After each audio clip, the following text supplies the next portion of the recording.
Dicevo, da quando sono in pensione ho cominciato ad interessarmi di questa scienza, di quest'arte, e ho fatto qualche mia ricerca. Non sono un calcolatore, un progettista, ma io mi diverto ad andare a cercare riferimenti, andare a cercare negli archivi e andare a vedere cosa mi raccontano questi luoghi. Io sono di Piacenza, anche se oggi vivo a Parma, e queste mie scoperte, diciamo, riguardano Piacenza, perché Piacenza è una città molto antica, è un accampamento romano fondato dal console Emilio Lepido quando è arrivato Annibale, poi fu un comune nel Medioevo, combatté contro il Barbarossa con la Lega Lombarda. Di lì a poco il Papa Alessandro Farnese la fece diventare capitale di un ducato costruito ad hoc per mettere suo figlio come duca, e i piacentini non accolsero questa cosa con molto favore, infatti il duca lo buttarono dalla finestra e la capitale fu spostata di conseguenza a Parma, quindi Piacenza soffre un po' di una invidia verso Parma che ci ha portato via il titolo di capitale del ducato. Piacenza, adesso ho visto Aiello del Friuli, poi ho visto anche alla Distura, ci sono meridiane a decine, a Piacenza ne abbiamo pochissime. A Piacenza ne abbiamo le due settecentesche che sono sulla piazza principale, quelle che ho presentato ad Alla Distura, poi ce n'è una medievale sul Duomo, ce ne sono due modernissime, due degli anni 50 e 60, e niente, poi ce ne sono. A questo punto mi sono detto, ma perché nella nostra città ci sono così poche meridiane? Andiamo avanti a cercarne qualcuna, vediamo un attimo cosa è successo, no? Poi guidato anche da Baby che mi ha detto che bisogna metterle sul Sandia all'Atlas, e quindi ce le ho messe, e ne abbiamo scoperte un certo numero. Qui non sono contate le 7 meridiane del Collegio Alberoni, che è una specie di Vaticano, una città fuori dalle mura e che ha una vita a sé stante, però lì ce ne sono altre 7. Quindi per pura passione inizio questa ricerca e, come spesso accade, uno cerca una cosa e magari ne trova un'altra, però non ci si spaventa, si va avanti e si continua a cercare. Quindi è accaduto anche di inciampare in situazioni che poi vedete che sono diventate delle vere e proprie scoperte. E quindi abbiamo scoperto le meridiane di Piazza del Duomo, che erano sconosciute a tutti, la meridiana del Conservatorio, anche questa sconosciuta o data per persa, e le meridiane, una è sul palazzo della Caritas diocesana e una in un palazzo lì vicino. Vediamo quelle di Piazza del Duomo. Io scavo in internet come primo approccio, e il mio primo approccio di solito è su Google Libri, dove Google Libri ci sono proprio le copie, si possono leggere come i libri antichi, si possono leggere proprio le versioni originali dei libri antichi.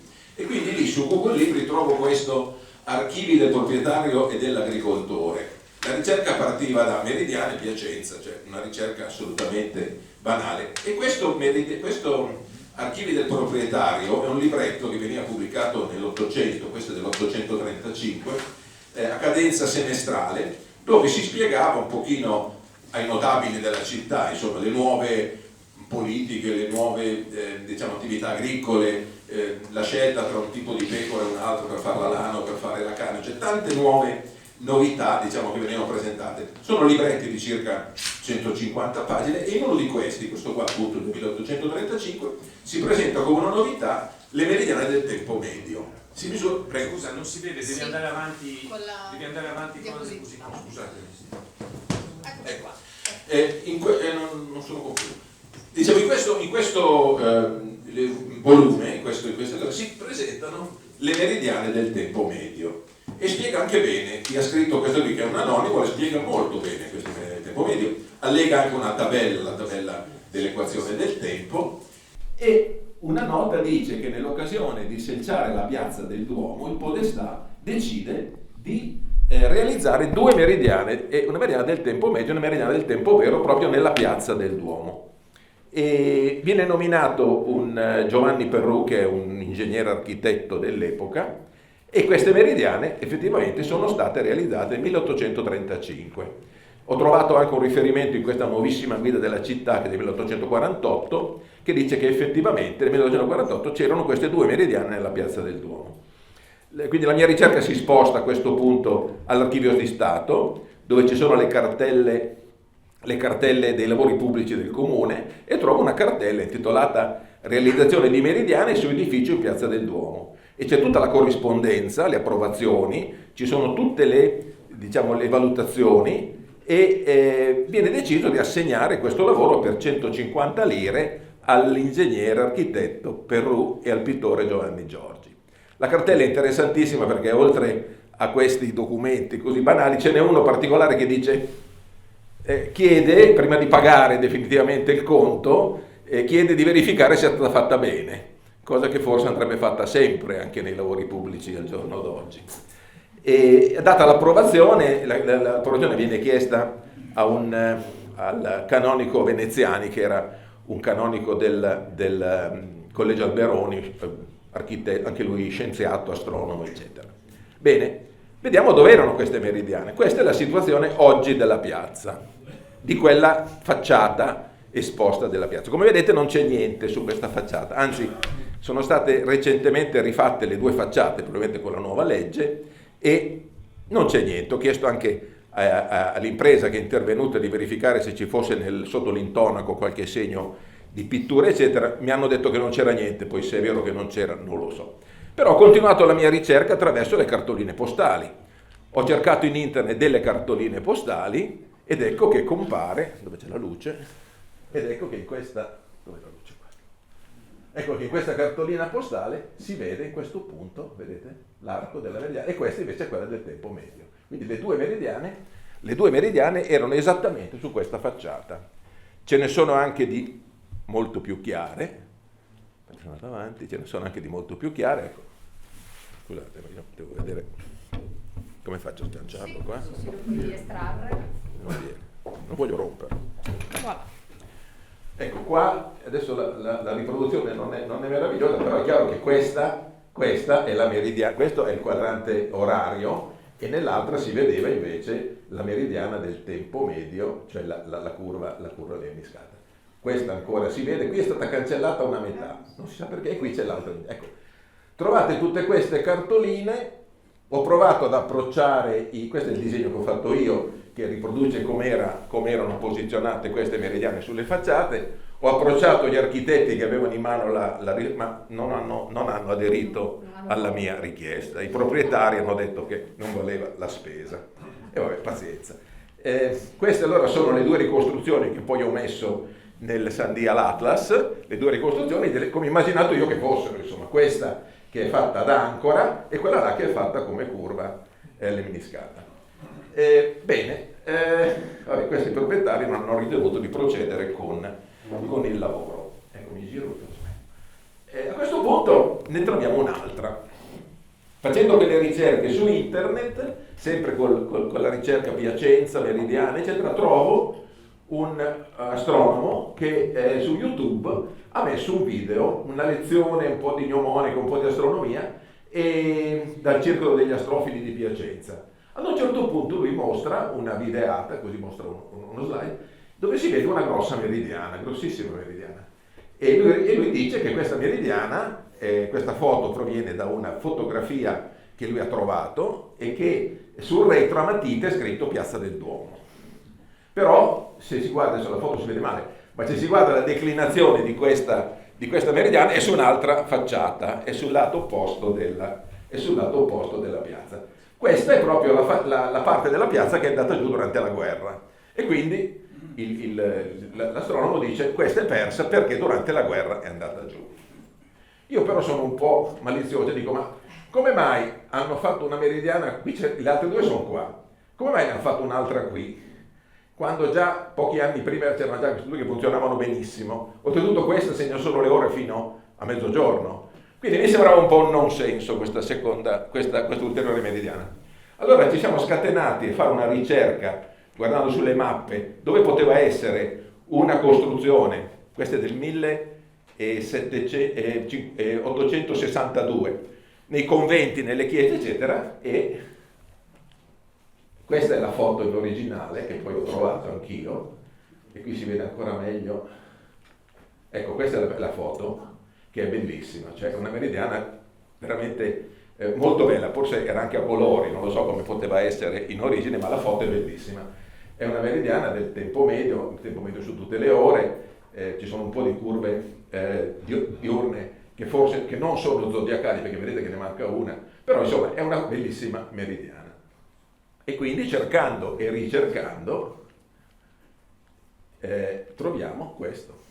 Nel cortile del liceo Nicolini, che è il Conservatorio di Musica di Piacenza. La meridiana c'è, il muro c'è ancora lo gnomone, però non c'è più la meridiana. Siamo andati quindi al collegio, siamo andati quindi al conservatorio a parlare con la direttrice, ci ha fatto trovare le fotografie degli studenti che facevano le foto in quel cortile, le foto di fine anno, e si vede che fino al 1955, la meridiana c'era ancora ed era anche conservata bene. Si vede che a un certo punto ha deciso di rintonacare tutto il complesso e la meridiana l'hanno cancellata. Anche questa l'ho messa sul Santiago Atlas. Adesso, qui abbiamo trovato anche forse un riferimento dell'autore, perché in un testo che mi ha gentilmente fatto avere Renzo Righi c'è scritto che un cappuccino Modesto da Reggio, al secolo Prospero Portioli, questo è del 1858, la meridiana è dell'862, dice operò a Piacenza in un convento, questo era prima un convento, prima di essere il conservatorio di musica, rinnovò ed aggiunse le curve del tempo medio a un quadrante preesistente. Potrebbe essere questo l'autore, diciamo, ma di questo non siamo sicuramente certi. Bene, a questo punto, in questo momento il conservatorio sta subendo un grosso restauro, ci sono finanziamenti piuttosto, si parla di 1.200.000 euro di finanziamento. Sono in contatto con l'architetto che ha in mano questo affare per dirgli inserisci qualche migliaio di euro per fare la ripresa di questa meridiana. Speriamo che ci dia retta. Speriamo che si possa recuperare, quindi il prossimo seminario magari la faccio vedere. È bello il motto che dice ancora imparo, e su questo abbiamo discusso con la direttrice del conservatorio, perché proprio la scuola di musica e di canto è una scuola che non finisce mai, quindi tutta la vita chi suona e chi canta, tutta la vita impara e continua a studiare. Bene, queste sono le prime due, anzi tre, e poi ce ne sono altre, perché poi la mia fama si è diffusa nella città, ormai tutti gli architetti mi corrono dietro, e un giorno mi chiama uno che mi dice guarda, ho trovato questo, mi ha mandato questa foto, qui siamo nel cortile della diocesi di Piacenza, della Palazzo della Caritas, e lui ha trovato questo oggetto qua. Dice, potrebbe essere una meridiana. Dico, beh sì, potrebbe essere un gnomone, però non si capisce se è polare o se è un ortostilo, può darsi che ci sia piegato, non lo so, chissà che cosa può essere, però ho conosciuto la direttrice del Museo Diocesano, signora gentilissima, le ho chiesto se conosceva questo problema qui e lei mi ha mandato questa foto. E in questa foto si vede che in quell'angolo lì c'è una meridiana. Si può ingrandire, eccola qua. Ecco, c'è una bellissima meridiana che è proprio quella, ed è calcolato, ho fatto anche una verifica sulla linea equinoziale, eccetera, è esattamente orientata come va orientata. E quindi questa è un'altra ritrova. Lì il vescovo ha detto che i soldi non ce li aveva per rimetterla a posto, in più, in effetti, queste piante che qua vedete, quindi sono diventate molto più alte, quella parete è sempre in ombra, e quindi anche la meridiana sarebbe stata impallata dalle piante, quindi non è stata fatta. Altra occasione purtroppo persa. Però qui c'è il genio del mio amico Righi, perché quando gli ho mandato questa foto ha guardato qua e dice ma lì ce n'è un'altra. In effetti, allora quell'altro è, ecco vedete, questa qui, questa è come adesso, hanno rifatto la facciata ma non è più, ecco questa è l'altra. E l'altro orologio solare. E questo cos'è? Questo è Palazzo Costa. Palazzo Costa è uno dei palazzi più belli della città, un palazzo settecentesco decorato con stucchi, con affreschi, aveva una facciata bellissima e grazie alla conoscenza col direttore, che era a scuola con suo fratello, grazie alla conoscenza del direttore, lui è di nomina recente, però è andato a parlare col vecchio direttore, hanno tirato fuori dei documenti sui lavori della facciata ed è venuto fuori che negli anni 70 è stata completamente scrostata e rifatta, quindi quella meridiana è sparita negli anni 70 e anche questa la mettiamo come persa. Questa non l'ho ancora messa sulla Niente, io qui avrei finito la mia presentazione. Vi faccio solo vedere un'altra cosa però, giusto per spiegare perché mi interesso di meridiane. Forse è per questo che mi interesso di meridiane, perché allora questa è la meridiana, le due meridiane di Piazza del Duomo, questa è quella della diocesi della Caritas, questa è quella di Palazzo Costa, questa è quella medievale invece sulla parete del Duomo, e qua sono nato io. Grazie a tutti.